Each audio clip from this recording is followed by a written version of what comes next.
15장에는 유다 자손의 땅 분배에 대한 이야기가 나오고 있습니다. 그래서 요단 동편은 이미 두 지파 반에게 모세를 통하여서 이미 분배가 되어졌고요.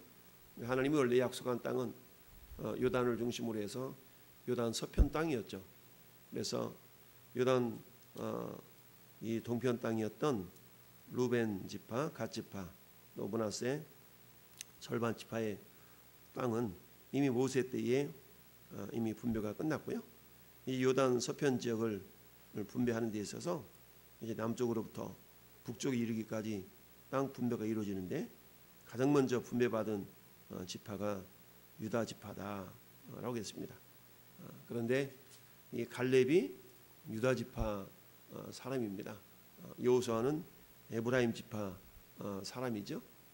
그러니까 유다 지파 사람이었던 갈렙이 먼저 헤브론 땅을 우리에게 주소서라고 여호수아에게 요청을 했다고 그랬죠. 그런데 여호수아에게 요청을 했는데 이때 갈렙의 나이가 85세였다라고 그랬어요. 85세에 갈렙이 헤브론을 달라라고 요청했는데 그때 갈렙이 요청한 근거는 뭐였다고 그랬어요?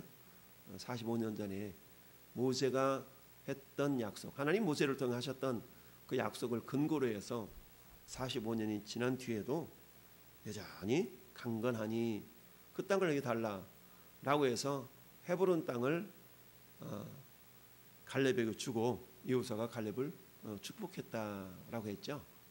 그래서 헤브론은 역사적인 의미가 있는 땅이라고 그랬어요. 헤브론은 이제 다 정착 전쟁이 끝나고 그곳을 유다 땅이었지만 레위 자손 가운데 고핫 자손들에게 이렇게 거할 수 있도록 이렇게 분할해준 12지파에 흩어져 있던 그 레위 자손들이 각 지파마다 성읍들을 분배받았는데요.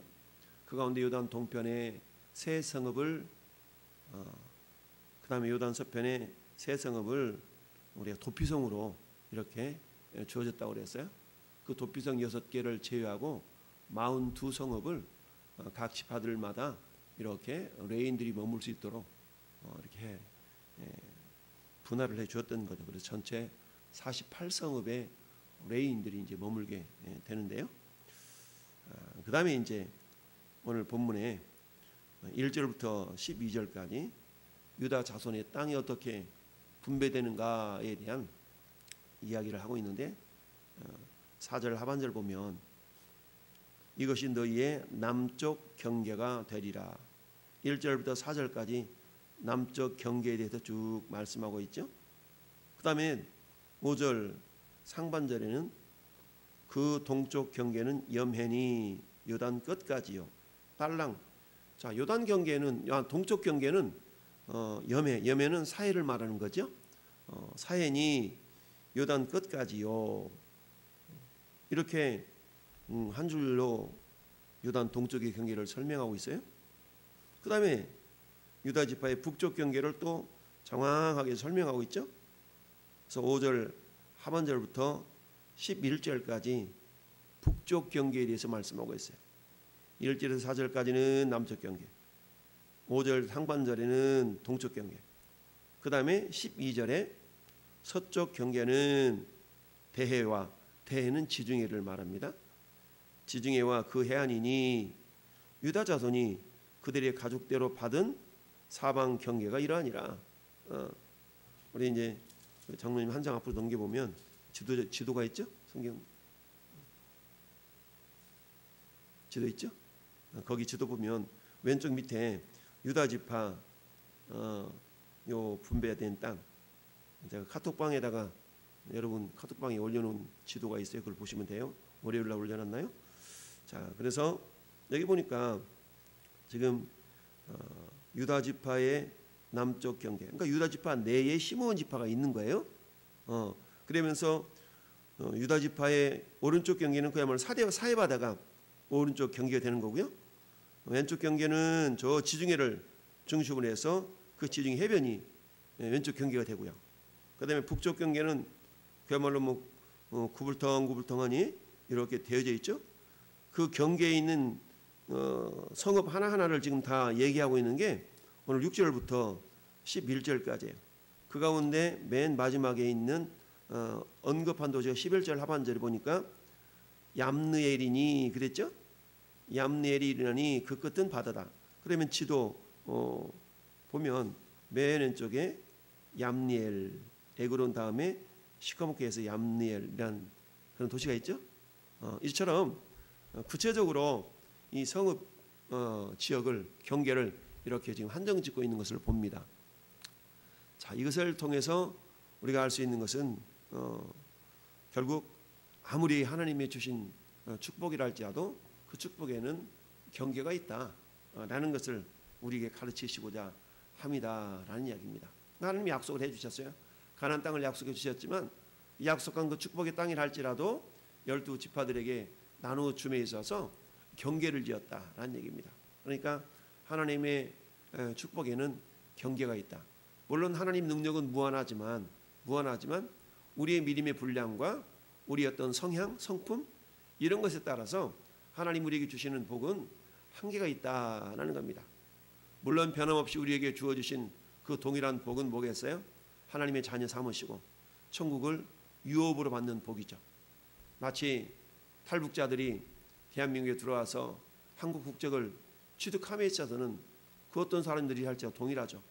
그러나 그들이 대한민국에 들어와서 살아가는 삶의 수준은 내가 어떻게 하느냐에 따라서 그 삶의 수준이 좀 달라질 수가 있게 되죠. 그래서 동일한 복이라는 것은 대한민국 국적을 취득한 것이다.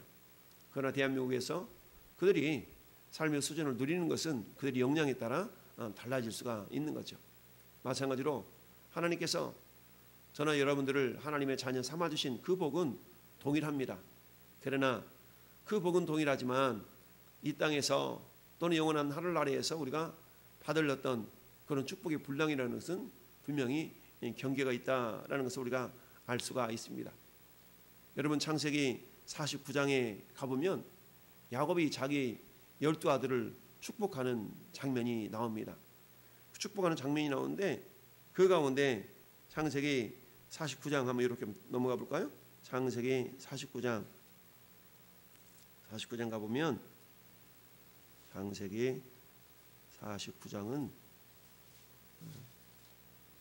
49장 쭉 보면 12지파에 대해서 지금 축복하는 내용이 쭉 나오죠.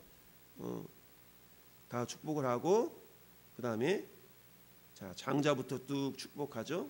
루벤, 시몬, 레위, 유다, 스불론, 이사갈, 단, 갓, 아셀, 납달리, 요셉 그리고 막둥이 베냐민까지 다 축복하고 그 가운데 축복의 분량이 가장 큰 게 유다와 요셉이죠.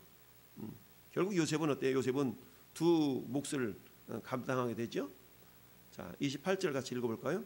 이들은 이스라엘의 12지파라 이와 같이 그들의 아버지가 말하고 그들에게 축복하였으니 곧 그들 각 사람의 분량대로 축복하였더라. 각 사람의 분량대로 축복했다는 거예요. 그러니까 분량이 있다는 거죠. 그 분량의 기준은 하나님 주신 감동일 수도 있겠고 아버지 야곱이 그동안 쭉 지켜본 바에 의하면 이놈은 이 정도로 될 것 같고 저놈은 저 정도로 될 것 같고 이랬다는 거죠. 여러분 27장 창세기 27장을 앞으로 한번 넘어가 볼까요? 27장에 보면 자 이삭의 두 아들이 야곱과 에서죠. 야곱과 에서인데 야곱의 형 에서의 장자권을 팥죽 한 그릇에 이렇게 사죠. 그리고 어때? 아버지 이삭이 이제 말년에 눈이 어두워서 하나님 오라고 그럴 때가 가까운 것보다 그러면서 장자를 축복하려고 그래요. 그런데 야곱이 형의 장자의 명분을 이렇게 샀기 때문에 야곱이 그야말로 아버지 이삭을 속이고 축복을 받아내죠.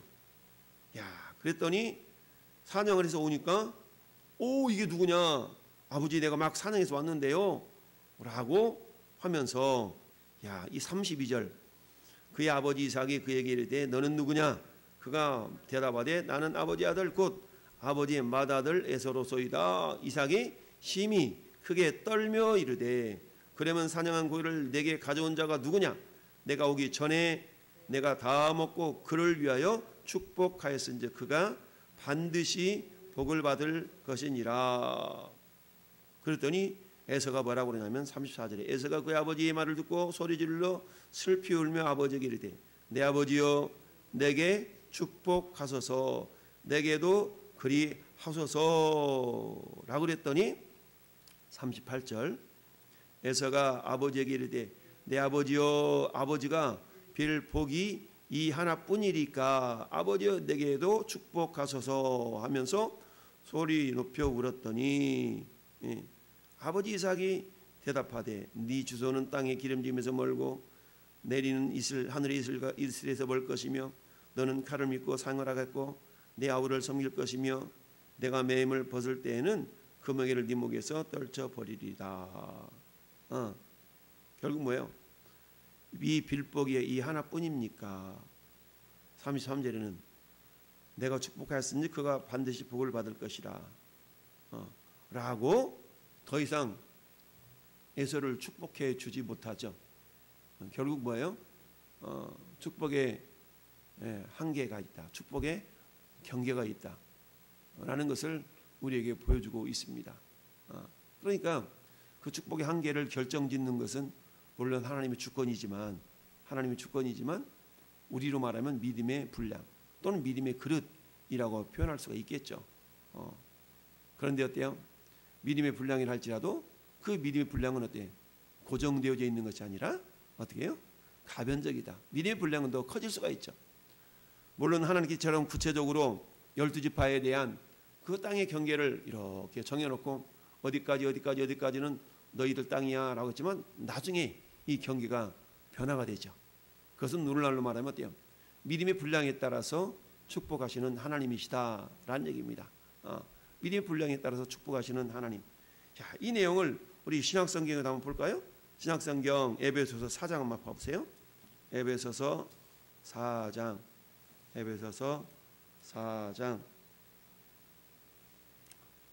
자, 4장 7절 보면 합독합시다. 우리 각 사람에게 그리스도의 선물의 분량대로 은혜를 주셨나니 아멘. 분량대로 은혜를 주셨어요. 분량대로. 그러니까 분량을 누구보다도 하나님이 잘 아시죠. 그 분량대로 우리에게 은혜를 주셨는데 그러므로 이르기를 그가 위로 올라가실 때에 사로잡혔던 자들을 사로잡으시고 사람들에게 선물을 주셨다 하였도다. 그럼 그 선물의 분량이 뭐냐? 11절 말씀 보니까 그가 어떤 사람은 사도로, 어떤 사람은 선지자로, 어떤 사람은 복음 전하는 자로, 어떤 사람은 목사와 교사로 삼으셨는 12절 이는 성도를 온전하게 하여 봉사 일을 하게 하며 그리스도의 몸을 세우려 하심이니라. 아멘. 그리스도의 몸을 세우려 하심이었다라는 얘기입니다. 그러면서 쭉 밑으로 내려서 13절도 보면 우리가 다 하나님의 아들을 믿는 것과 아는 일이 하나가 되어 온전한 사람을 이루어 그리스도의 장성한 분량이 충만한 데까지 이르리니 그랬죠? 그 분량이 충만한 데까지 이랬으면 좋겠다. 그런데 어때요? 그 분량이 미치지 못하는 모습으로 신앙생활을 하는 경우가 많다는 얘기예요. 결국 하나님 우리에게 주시고자 하는 그 분량이 있는데 그 분량대로 우리가 받아 누리지 못하는 경우가 있더라. 16절도 볼까요? 그에게서 온 몸이 각 마디를 통하여 도움을 받음으로 연결되고 결합되어 각 지체의 뭐대로? 분량대로 역사하여 그 몸을 자라게 하며 사랑 안에서 스스로 세우느니라. 아멘. 자, 이처럼 하나님 축복에는 분량, 한계, 경계가 있다라는 것을 말씀하고 있어요. 그걸 우리 몸에 비유를 하고 있는 겁니다. 여러분 몸에는 각 지체들이 있죠. 손이 있고 발이 있어요. 그러면 손의 역할과 발의 역할은 다르죠. 발이 손이 되겠다 그러면 어때요? 그건 굉장히 불편할 겁니다. 눈이 손이 되겠다 그러면 어떻게 되겠어요? 그건 불가능하죠. 손은 잡는 데의 역할이 있는 거기 때문에 이런 것처럼 그 분량이 있다는 얘기입니다. 이걸 통해서 우리가 알 수 있는 것은 뭐냐? 그것은 우리에게 주어져 있는 그런 분량들에 대해서 첫째 감사해야 되고, 둘째 충성해야 되고. 할렐루야. 네.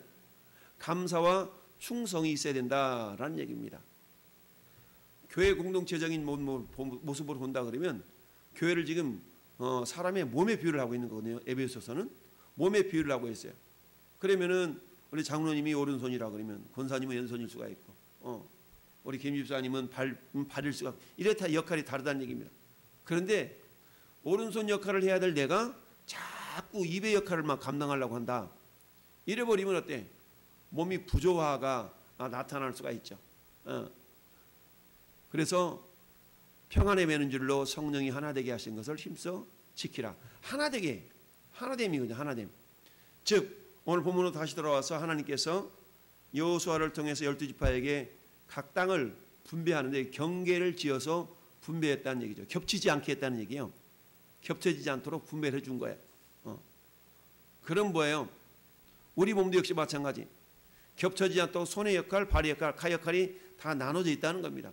그런데 이것이 다 합쳐져서 뭐가 돼요? 온전한 한 몸을 이룰 수 있게 된다는 얘기입니다. 그럼 어때요? 한 몸을 이루어서 결국 하나님의 뜻을 이루어 드리는 그런 영광의 통로들로 우리 몸이 쓰임을 받는 거예요. 교회라는 공동체가 그렇다는 얘기입니다. 교회라는 공동체는 각 지체들이 있어요. 어떤 사람은 눈과 같은 역할을 하고 어떤 사람은 입과 같은 역할을 하고. 그런데 지금 자신에게 주어져 있는 그 역할, 그 사명들을 최선을 다해야만이 교회 공동체가 온전해지는 건데, 저는 싫어, 이거 안 할래요. 저는 올해는 쉴래요, 놀래요. 이를테면 이런 어떤 모습을 보인다 그러면 교회 공동체가 온전함을 이룸에 있어서 굉장히 어려울 수가 있다라는 얘기죠. 만약에 이 각 지파들이 저는 이거보다 더 주세요. 저 지파 가지고 있는 거 나 주세요. 이렇게 서로 욕심을 낸다 그러면 이스라엘 공동체가 온전한 모습, 하나님을 기쁘시게 할 수 있는 온전한 모습이 될 수가 없더라. 근데 이 모습이 결국 나중에는 깨어지게 되죠. 그래서 남과 북으로 나눠지게 되고 각 왕들마다 막 전쟁을 일으키게 되고 서로 내 것이 더 커, 아니야 내 것이야 라고 하는 그런 싸움들이 일어나다 보니까 결국 어떻게 돼요? 하나님이 본래 세우셨던 그 목적을 상실하니까 결국 바벨론의 포로로 만들어버리죠. 그리고 다시 돌아오기 위해서, 그러니까 어때? 온전한 모습으로 한 몸으로 이루어서 하나님을 섬기는 그런 공동체가 되라 라고 말씀하고 있는 거죠. 오늘날도 여전히 그 영적인 원리는 동일한 줄을 믿습니다. 하나님 각 지체의 분량대로 우리에게 복을 주시는데요. 근데 그 복이라고 해서 전혀 부족함이 없는 복입니다. 할렐루야. 마치 여호와는 내 목자시니 내게 부족함이 없으리로다. 여러분 그 위대했던 모세 얼마나 능력이 많았습니까? 그 능력이 많았던 모세, 하나님 그 모세에게 주신 축복의 분량은 뭐였어요? 넌 여기까지야. 가나안 땅에 들어가지 못하고 이스라엘 백성들을 모압 평지까지 이끌어가는 거기까지가 이 모세에게 주신 하나님의 분량이었던 거죠. 여러분 그 신약시대의 위대한 사도, 신약성경의 절반 이상을 기록했던 사도 바울은 어떻습니까? 13장에 보니까 육체의 가시 이것이 내게서 떠나기를 내가 주께 3번 구했더니 우리 주님이 뭐라고 말씀하셨어요? 내 은혜가 내게 족하도다. 이는 내 능력이 약한 데서 온전히 도리어 온전하의 지민이라 라고 그렇게 그 기도 응답을 우리 하나님께서 거절하셨죠. 이게 뭐예요? 분량대로. 왜? 그런 상태가 가장 그 사람에게 있어서 복이 되기 때문에 그렇다라는 얘기죠. 하나님께서 나에게 아직 주시지 않는 것이 있다. 그것은 내가 지금 이 상태가 가장 복이 되기 때문에 그 분량이 그만큼이었다는 얘기입니다. 그러나 다시 말씀드리지만 그 분량이라는 것은 고정되어져 있는 것은 사실 아니다. 믿음의 분량만큼 잘할 수가 있다. 여러분 교통사고를 나서 손이 없어 봐요. 그럼 어떻게 합니까? 발이 손의 역할을 감당하죠. 이것은 뭡니까? 발의 역할이 발이 받아들이는 그 축복의 분량이 늘어난 거 아니겠어요? 그런 것처럼 오늘날도 저와 여러분이 주신 하나님의 축복에는 분명히 경계가 있지만 그러나 그 경계는 완전히 확정되어진 것이 아니라 언제든지 가변적이다. 그것은 믿음의 분량대로 우리가 감당할 수 있는 분량대로 그것을 누구보다 잘하시는 분이 하나님이시기 때문에. 그러나 우리는 어때요? 우리에게 주어진 그 모든 그런 하나님 은혜에 대해서 먼저 감사할 수 있어야 되겠고, 두 번째는 충성할 수 있어야 된다라는 얘기입니다. 그것은 마치 달란트 비유와도 같은 거예요. 여러분 전에 여러분들 주신 그 놀라운 은혜, 이런 것에 대해서 감사하고 그에 대해 최선을 다할 때 하는 것은 있는 자는 받아서 넉넉하게 되는 그런 복이 추가적으로 있다는 사실을 기억하면서 오늘 하루도 우리 하나님 나라의 귀한 미림의 동역자들로 귀하게 쓰임받는 복된 하루가 되기를 예수님의 이름으로 축원합니다. 아멘.